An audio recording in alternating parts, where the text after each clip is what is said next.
Day 23, Monday, November 14th. Genesis 26. Genesis 26 1-35 NKJV. There was a famine in the land, besides the first famine that was in the days of Abraham. And Isaac went to Abimelech king of the Philistines, in Gerar. Then the Lord appeared to him and said, Do not go down to Egypt, live in the land of which I shall tell you. Dwell in this land, and I will be with you and bless you.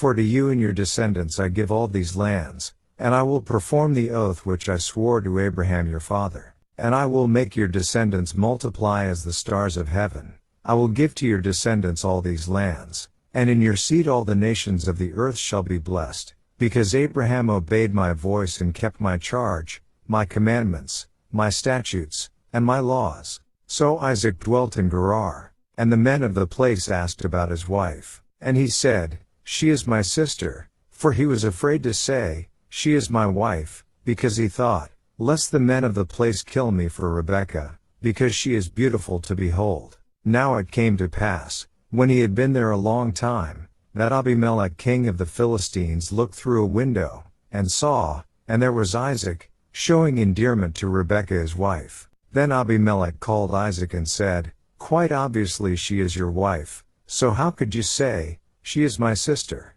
Isaac said to him, Because I said, Lest I die on account of her. And Abimelech said, What is this you have done to us? One of the people might soon have lain with your wife, and you would have brought guilt on us. So Abimelech charged all his people, saying, He who touches this man or his wife shall surely be put to death. Then Isaac sowed in that land, and reaped in the same year 100-fold. And the Lord blessed him. The man began to prosper, and continued prospering until he became very prosperous. For he had possessions of flocks and possessions of herds and a great number of servants. So the Philistines envied him. Now the Philistines had stopped up all the wells which his father's servants had dug in the days of Abraham his father, and they had filled them with earth. And Abimelech said to Isaac, Go away from us, for you are much mightier than we. Then Isaac departed from there and pitched his tent in the valley of Gerar, and dwelt there. And Isaac dug again the wells of water which they had dug in the days of Abraham his father, for the Philistines had stopped them up after the death of Abraham. He called them by the names which his father had called them. Also Isaac's servants dug in the valley, and found a well of running water there. But the herdsmen of Gerar quarreled with Isaac's herdsmen, saying, The water is ours. So he called the name of the well Esek, because they quarreled with him. Then they dug another well, and they quarreled over that one also. So he called its name Sitnah. And he moved from there and dug another well, and they did not quarrel over it. So he called its name Rehoboth, because he said, For now the Lord has made room for us, and we shall be fruitful in the land. Then he went up from there to Beersheba. And the Lord appeared to him the same night and said, I am the God of your father Abraham. Do not fear, for I am with you.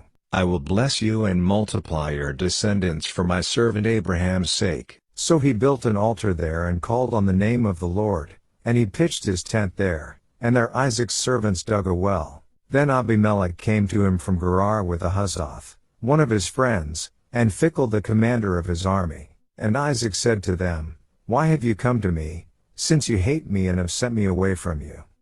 But they said, We have certainly seen that the Lord is with you. So we said, Let there now be an oath between us, between you and us, and let us make a covenant with you, that you will do us no harm, since we have not touched you, and since we have done nothing to you but good and have sent you away in peace. You are now the blessed of the Lord. So he made them a feast, and they ate and drank. Then they arose early in the morning and swore an oath with one another, and Isaac sent them away, and they departed from him in peace. It came to pass the same day that Isaac's servants came and told him about the well which they had dug, and said to him, We have found water. So he called it Sheba. Therefore the name of the city is Beersheba to this day. When Esau was 40 years old, he took his wives Judith the daughter of Beeri the Hittite, and Basemath the daughter of Elon the Hittite. And they were a grief of mind to Isaac and Rebekah. Daily Deep Dive. We'll start today with some of the UCG Bible reading plan. As in the days of Abraham, the land of Canaan experienced another drought and famine. And, Having the example of his father before him, Isaac journeyed south with the probable intent of going into Egypt where food would be more likely available, that country being sustained by the annual inundation of the Nile. His journey took him to the southern Philistine city of Gerar, whose king bore the hereditary title Abimelech, meaning father king or my father is king. That several kings bore the title of Abimelech is amply proven by archaeological discoveries. Verse 2 records that God told Isaac, "Do not go down to Egypt, live in the land of which I shall tell you." This implies that God generally directed Isaac's movements, for if God had merely wanted Isaac to remain in Canaan, he would have simply said, "Live in the land, omitting of which I shall tell you." The latter phrase implies continued guidance. This is interesting because we are told that Abraham, although going into Canaan, went not knowing where he was going, Hebrews 11:8, and that God had said, "Get out of your country, to a land that I will show you," Genesis 12:1, implying that although Abraham knew he was heading toward Canaan, he did not know whether he would remain there or if God would lead him elsewhere. Isaac's movement toward Egypt was stopped by God's directly intervening to guide his movements within Canaan. For the moment, God gave no further direction than to remain in the land of Canaan. Verse 3. And, verse 4, we see God extend this covenant promise that was made to Abraham down to Isaac. "In your seed all the nations of the earth shall be blessed." Verse 5 begins with because, but this word contains the deep meaning that as a consequence of Abraham's obedience and keeping my commandments/statutes/laws, it's for that reason that I'm extending the blessings of this covenant now to you, Isaac. Our blessings, and cursings for that matter, are not always because of what we ourselves have done. I have received many blessings in my life due to the choices of my, and my wife's, parents and grandparents, etc. Some will look at blessings in their lives as proof that God is happy with their choices, but this can be faulty as one who strays away from God could conclude falsely that God is pleased with them due to their blessed lives, but they may still be reaping blessings from parents/grandparents who obeyed faithfully. Compare Exodus 24-5. We see again in verse 24 that the blessings are for Abraham's sake. Notice also that long before Mount Sinai and the laws that were given to Moses at that time, notice that there are already commandments, statutes and laws of God that Abraham was obedient to. While in previous weeks, we looked at how the Sabbath and clean food laws were already clearly established, here in this verse is the first place we see the word used for commandments, mitzvah. This is of course the same word that will later be used for the 10 Commandments of God. This is also the first place in the Bible the Hebrew words for statutes, chukraka, and laws, Torah, are used also. These words describe distinctions in the way God's instructions are viewed rather than their validity or importance. Each of these were to be honored, respected and followed. The word commandment, mitzvah, an article on usig.org entitled God's Laws, Statutes and Judgments states the following for the word law and statutes.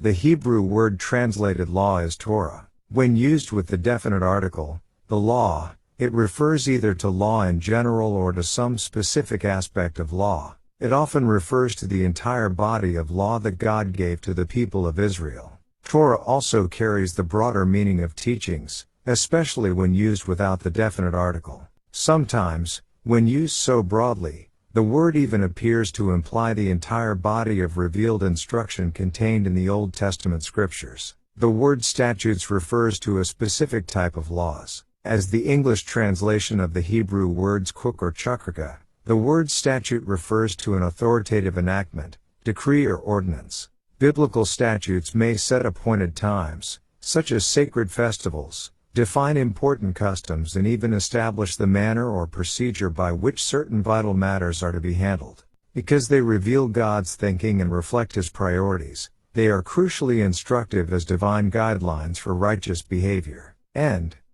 Verse 7, again from the UCG reading program. Notice also that in both Genesis 12 and 26 we have the repeated pattern of God commanding His servant, Abraham or Isaac, respectively, to go to a land that He would show him, followed immediately by a giving or reaffirming of what has come to be called the Abrahamic covenant. Genesis contains several examples of this kind of couplet. As you read through the book, you should keep your eyes open for them. One of the couplets is Abraham and Isaac's denial of their wives, in each case to a king titled Abimelech. Abraham also did so to Pharaoh. Genesis 12. These couplets have led some to suggest that the book of Genesis was stitched together from several different and contradictory traditions. In this case, one tradition having Abraham denying his wife, and another tradition having Isaac denying his wife. The truth is that there are no contradicting traditions. Abraham and Isaac both did the same things, the son imitating the father, perhaps for the same reasons. Though the incidents with Abraham occurred before Isaac was born, Isaac probably heard about them, perhaps viewing such an approach as acceptable. End. Verse 34, at the age of 40, same age that Isaac had married, Esau gets married to Hittite women. Remember the great care Abraham took to ensure that Isaac married someone from their own family. Hittites were descendants of Heth of the line of Ham, through Canaan, Gen 10:15. We've already spent a lot of time detailing how this family line of Ham departed from obedience to God quickly and through time continued to not be faithful to God. Josephus records this about the fathers of these two Hittite women, were great lords among the Canaanites, thereby taking upon himself the authority, and pretending to have dominion over his own marriages, without so much as asking the advice of his father. For had Isaac been the arbitrator, he had not given him leave to marry thus, for he was not pleased with contracting any alliance with the people of that country, but not caring to be uneasy to his son by commanding him to put away these wives, he resolved to be silent. Adam Clarke's commentary says it is very likely that the wives taken by Esau were daughters of chiefs among the Hittites, and by this union he sought to increase and strengthen his secular power and influence. Verse 35, we are told that Esau and his wives were a grief of mind to Isaac and Rebekah. We aren't told why, but we can assume that marrying women from a culture of pagan idol worship and not cultures built on obeying the true God would lead to problems.